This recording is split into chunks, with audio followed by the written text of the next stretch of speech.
Allez, salut les amis, on se retrouve pour une vidéo dans la série Attaque en GDC. Là, cette fois-ci, je vais vous présenter le GoWeHog. Alors, c'est une technique que j'utilise avec nous autres déjà en HDV8, mais qu'Eric souhaitait essayer en HDV9 pour avoir une variante de son GoWipe. Alors, le but, pourquoi on a choisi cette technique, et vous allez voir, il y a des variantes avec le GoWeHog classique qui lui utilise 22 cochons. Là, avec Eric, on part avec 22 sorciers. Le but, c'est de garantir le 2 étoiles sur un HDV9 max. Et puis, les cochons vont nous permettre, si tout se passe bien et qu'ils suivent bien la ligne prévue, de faire le 3 étoiles. Donc là, on voit bien, on place les deux golems avec 8 sorciers en ligne pour tout nettoyer. Ensuite, on envoie les sapeurs qui doivent nous faire les ouvertures pour faire avancer les golems. On va placer le sort de poison pour éliminer le château. Le sort de saut, les ouvertures doivent nous permettre d'amener toutes nos troupes vers le sort de saut. Le sort de rage, ensuite de tout ça, on rajoute quelques sorciers par derrière, mais on en garde toujours, là, en l'occurrence 8.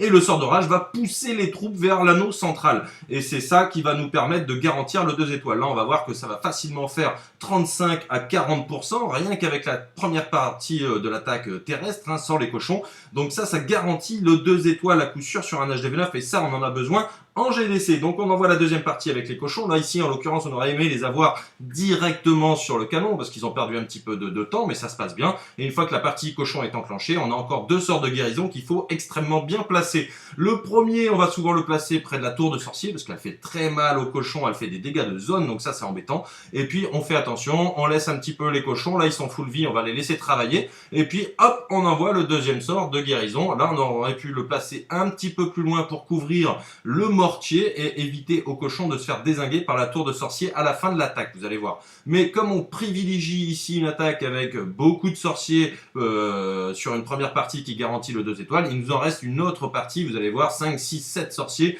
qui restent pour nettoyer la fin de la base et puis éliminer au cas où il reste une dernière défense. On a encore des sorciers qui peuvent le faire, et là en l'occurrence il y avait encore la reine qui était full vie, donc vous allez voir, ça se passe très très bien, très belle attaque d'Eric. Pour faire une petite aparté, le choix du chemin des cochons, on va le choisir à l'endroit où les défenses s'enchaînent sans trou pour éviter les ressorts et les bombes. C'est comme ça qu'on choisit le chemin des cochons.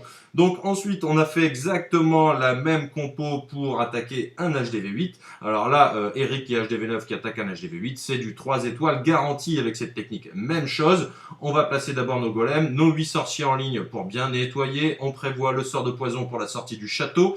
Une fois qu'on a envoyé les sapeurs, les golems vont pouvoir rentrer dans le village. Le château va essayer de démolir nos golems. Et comme on a pas mal de sorciers en soutien, on n'a aucun problème. Le sort de saut nous fait rentrer les troupes dans l'anneau central. Là, le but, c'est de faire sauter les bombes qui sont très souvent dans l'anneau central pour éviter que les cochons ne sautent sur ces bombes. Mais les cochons vont faire le tour, vous allez voir, là on envoie les cochons. On aurait très bien pu les envoyer plutôt sur le canon qui était là-bas au nord-ouest, mais bon, là c'est large, c'est un HDV8, il n'y a aucun souci. On envoie les cochons avec 2 sorts de guérison, on garde le dernier sort, on sait qu'ils vont traverser le village, on place le dernier sort ici, plein sud, et c'était un 3 étoiles garanti. Donc voilà, c'est une technique qu'on vous invite à reproduire avec Eric. Il y a d'autres techniques qui marchent très bien sur les HDV8, les techniques dragon, mais ici on vous a mis le GoWeHog. À bientôt pour une prochaine vidéo. Bye.